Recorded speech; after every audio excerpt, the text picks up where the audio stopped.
Dans les entreprises que nous avons visitées, nous avons vu que la solidarité est une valeur fondamentale.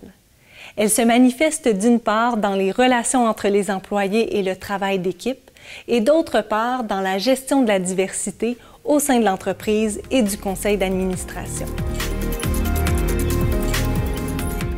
À la Caisse d'économie solidaire, on préconise une action collective. Ça sous-tend qu'on croit à une approche d'équipe. Une approche d'équipe dans la société, mais une approche d'équipe aussi à l'interne. Pour vivre un travail d'équipe harmonieux, il est important que chacun des acteurs de la Caisse comprenne bien son rôle et comprenne bien en quoi son rôle s'inscrit dans la dynamique plus large que lui. Donc, on se donne beaucoup d'espace à la Caisse pour créer du dialogue avec les employés de tous les niveaux, mais aussi inter-équipe pour s'assurer que tout le monde a une bonne compréhension de ce qui se passe dans leur organisation et où on veut amener cette organisation-là.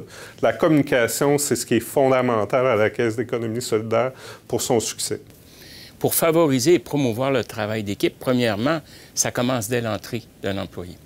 Quand quelqu'un commence à travailler ici, on va lui donner quelqu'un qui va l'assister, qui va l'accompagner. Donc, déjà là, apprendre à travailler avec d'autres personnes. Mais, vous savez, travailler en équipe, c'est se connaître au-delà de l'ouvrage. Et c'est là-dessus qu'on met beaucoup l'emphase, dans toutes sortes d'activités sociales qu'on organise pour justement amener les gens à se connaître autrement que par le travail, donc à développer de la complicité. Et là, quand vous connaissez quelqu'un, puis que vous avez une complicité, ça l'amène le travail d'équipe à un autre niveau. C'est de cette façon-là que nous, chez nous, tout est au cœur de ça. Et c'est basé sur la confiance en soi, la confiance envers les autres. On est une entreprise de service. Donc, rendre service, il faut que tu développes une mentalité de service. Une mentalité de service. Je n'ai pas ta réponse, mais je connais quelqu'un dans mon équipe qui, lui, peut te trouver la réponse.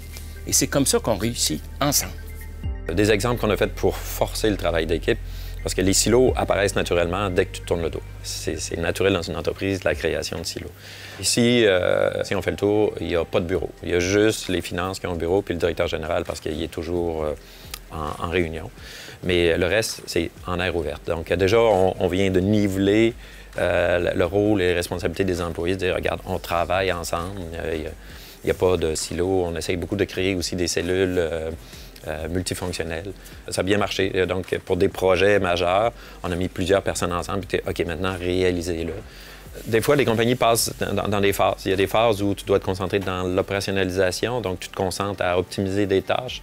Puis il y a des fois, la compagnie entre dans une phase de projet où le travail d'équipe se fait multifonctionnellement. Tandis que quand tu es en phase d'optimisation, là, tu vas travailler beaucoup sur fermer tes équipes à l'intérieur d'un silo. Encore là, il y a un équilibre délicat à tenir dans la croissance d'une entreprise, savoir quand migrer d'un modèle à un autre. L'implantation qu'on a faite de Lean et les tableaux de gestion journalière ont aidé beaucoup à souder les équipes ensemble et à les faire communiquer. Parce que là, c'est visuel. On regarde, on a un problème, il y a un indicateur clair, on a un problème de livrable en telle et telle équipe. Bon, mais travaillons ensemble pour essayer de le régler. En 1971, la Caisse préconisait l'autogestion. En fait, on visait carrément à laisser aux employés seuls le soin de décider de comment ils voulaient faire leur travail et prioriser leur action. Bien entendu, quand on est 4, l'autogestion, c'est plus facile à gérer. Mais on a essayé, en évoluant, de conserver l'esprit de l'autogestion. Ça s'est transformé à ce qu'on appelle aujourd'hui une gestion participative. Donc, dans mon rôle de directeur général, c'est pas comme dans une structure plus autoritaire où je décide seul des priorités et des enjeux.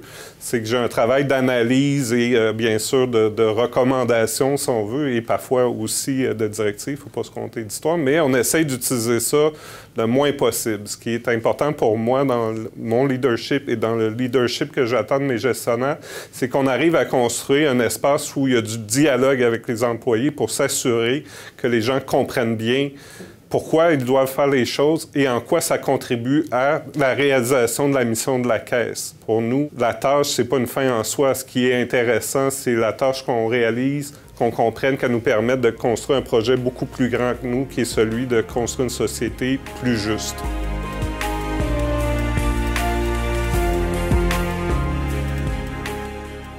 Construire une société plus juste et plus solidaire passe par la promotion de la diversité au sein des entreprises, notamment la diversité de genre, d'âge et de culture.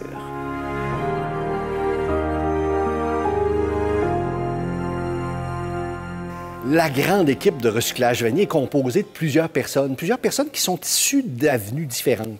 On a des personnes issues de l'immigration qui suivent un parcours particulier dans l'esprit où il y aura une francisation en milieu de travail qui va les amener à acquérir les connaissances pour être capables de s'intégrer dans un milieu de travail. On a des personnes qui ont un handicap, des personnes qui présentent une déficience intellectuelle. Ces personnes-là font partie de l'équipe, mais ils ne sont pas ici en transition, sont ici de façon permanente. On est un plateau de travail pour le Centre de réadaptation en déficience intellectuelle de Québec. Et on a des personnes qui ne sont pas issues de l'immigration, mais qui ont besoin de réacquérir leur confiance en soi. Donc, c'est l'ensemble de ces personnes-là, avec l'équipe permanente de recyclage Vanier, qui est autour de 20 personnes au moment où on se parle, on travaille ensemble à faire des ballots, mais aussi à s'entraider pour réaliser les objectifs, la mission de recyclage Vanier.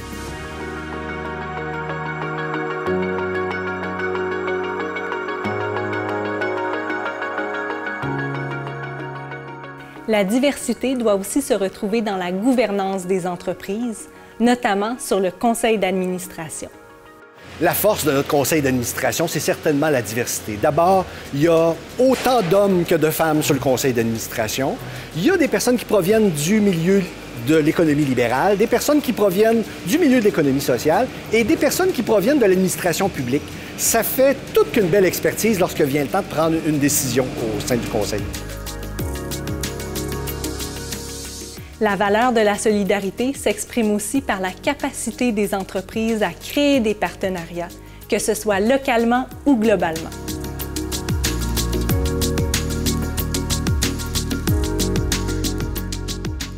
Comment s'y prendre pour établir un partenariat? Je pense à Desjardins. Le mouvement Desjardins avait besoin d'un service de destruction.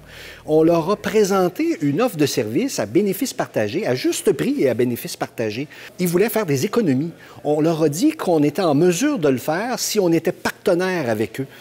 Compte tenu qu'ils ont acheté ça, puis on le voit aussi pour l'Industrielle Alliance, on le voit pour plusieurs autres organisations, notre approche, c'est pas de vendre un service comme de venir rencontrer un besoin et de venir voir comment, de façon adaptée, on peut répondre aux besoins et, par le fait même, vendre notre service de destruction. Donc, c'est plutôt une approche, je dirais, d'écoute qui nous permet d'établir un partenariat.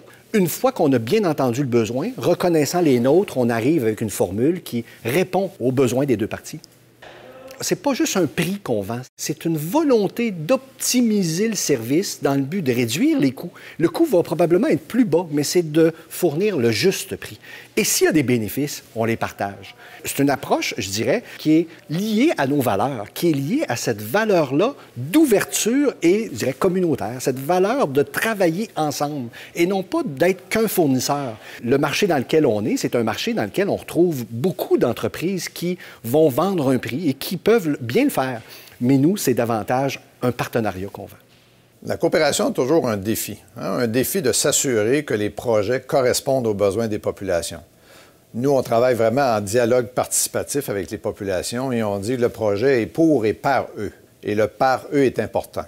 C'est pour ça qu'il y a toujours un plan d'accompagnement, un protocole de collaboration et on identifie ensemble les problématiques. Et ça, c'est une valeur essentielle pour s'assurer vraiment que le projet correspond à leurs besoins. On doit prendre le temps. Si on veut dialoguer avec les populations, si on veut identifier comme il faut les problématiques. Et ça, c'est un défi de la coopération internationale en général. Lorsqu'on réalise une mission Socodévie, on va s'entendre avec des populations, des partenaires, si c'est une coopérative, par exemple, ou une association, s'entendre sur qu'est-ce qu'on veut régler ici, quelle est la problématique auxquelles ces populations se voient confrontées et quelles solutions qu'on peut apporter, mais ensemble. Donc, le partenariat, c'est l'établissement d'un projet commun où on va fixer des objectifs d'amélioration. Par exemple, au Guatemala, les gens avaient une problématique dans le secteur forestier. Ils ne sont pas habitués à tirer des revenus de l'activité forestière. Donc, ensemble, on a essayé de trouver des solutions pour dire qu'est-ce que pourrait être un aménagement forestier durable ici. Aujourd'hui, 20 ans plus tard, on voit une activité d'aménagement forestier, des plantations forestières de plus de 2 millions de plants par année, alors que 20 ans, ils faisaient seulement de la coupe forestière sans renouveler leurs plantations. Donc, on a développé ensemble un partenariat. On leur a montré une expertise particulière qui est de la plantation faite selon les techniques ultra-productives du Québec. Et ça leur a permis aujourd'hui de tirer un revenu de l'activité forestière, de faire de l'aménagement forestier durable et de contribuer à l'amélioration de toute leur organisation, de leur coopérative et de leur environnement. Comment on établit des partenariats? Diverses formes. Il y a une forme qui est d'aller dans les pays, rencontrer des populations, rencontrer des coopératives, rencontrer des associations pour établir ensemble un genre de diagnostic. Mission 1, diagnostic, rencontre avec des populations, rencontre avec les autorités gouvernementales, rencontre avec le bailleur de fonds pour définir ensemble quelles sont ses priorités, ses problématiques et quelles solutions Socodévie pourrait apporter dans cette problématique. Une deuxième mission qui va être autour de la planification de l'intervention. Planification de l'intervention qui va cibler justement les résultats à atteindre, les changements à procurer et aussi toute la dynamique des activités ou de la planification des activités à réaliser. Et ce qui est particulier par rapport à d'autres organisations, c'est que Socodévie est formé justement de coopératives et mutuelles. Donc, c'est un réseau, c'est une gouvernance impressionnante, c'est une gouvernance très claire. Lorsqu'il y a des directeurs généraux ou des présidents des grandes coopératives et mutuelles du Québec, mentionnons AgroPure, la coopérative fédérée, la mutuelle SSQ, le réseau des coop forestières, qui sont toutes au conseil d'administration de Socodévie. Donc, engagent leur organisation en fournissant de l'expertise en gouvernance et de l'expertise technique pour appuyer les projets. Par exemple, si on développe un projet laitier au Vietnam, il y a une expertise interne de Socodévie, mais il y a une expertise complémentaire qu'on va aller chercher de la part d'AgroPure qui vont nous donner des conseils pour justement mettre en place l'usine laitière ou la ferme de production laitière.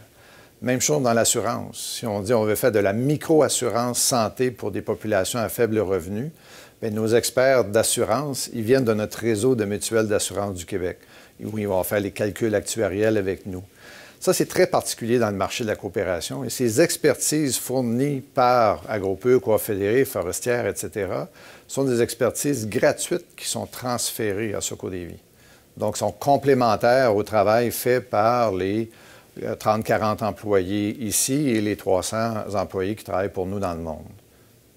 Je dirais où on est content, Socodévie, lorsque le partenaire fonctionne maintenant seul, il n'y a plus besoin de la coopération technique de Socodévie.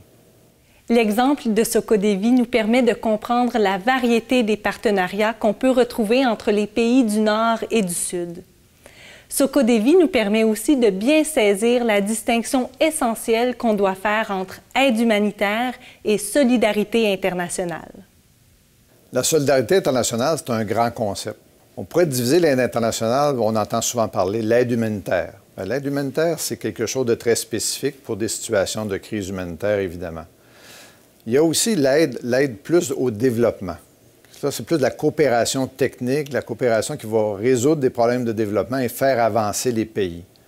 Ça, c'est une différence. Et il y a évidemment l'aide commerciale avec des compagnies pour les programmes de responsabilité sociale corporative. Donc, il y a trois grands secteurs, si on veut, d'activité de l'aide humanitaire, la coopération au développement et la coopération commerciale. Mais la solidarité internationale, c'est très important en termes de responsabilité. Quand on dit aux gens « Ah, est-ce que tu veux être solidaire? » Oui, il y a de la solidarité. Oui, je suis responsable. Oui, mais ça, c'est de la charité. Non, solidarité, c'est pas tout à fait de la charité. Solidarité, c'est une responsabilité. Mais on doit aussi aller plus loin quelquefois dans l'explication. On est tous à la même planète. Il y a une interconnexion planétaire maintenant, une interdépendance très, très claire sur la planète. Donc, la solidarité doit s'exprimer à cause de cette interdépendance. S'il y a des problèmes de pauvreté très fortes, s'il y a des problèmes de guerre aussi très importants, qu'est-ce que ça fait? Ça génère plus de pauvreté, ça génère aussi des réfugiés et ça génère un flux commercial qui est moins bon. On doit améliorer les situations de pauvreté dans le Sud si on veut continuer à faire des échanges commerciaux. Donc, il y a des gens qui peuvent dire, oui, la solidarité est importante, mais mettons-la aussi avec l'interdépendance de la planète, où on a une responsabilité envers les populations, mais où aussi on peut améliorer notre situation propre au Canada en faisant des échanges commerciaux normaux avec des pays qui ont amélioré leur situation et qui cherchent à améliorer leur situation économique. Donc, solidarité, interconnexion planétaire, interdépendance.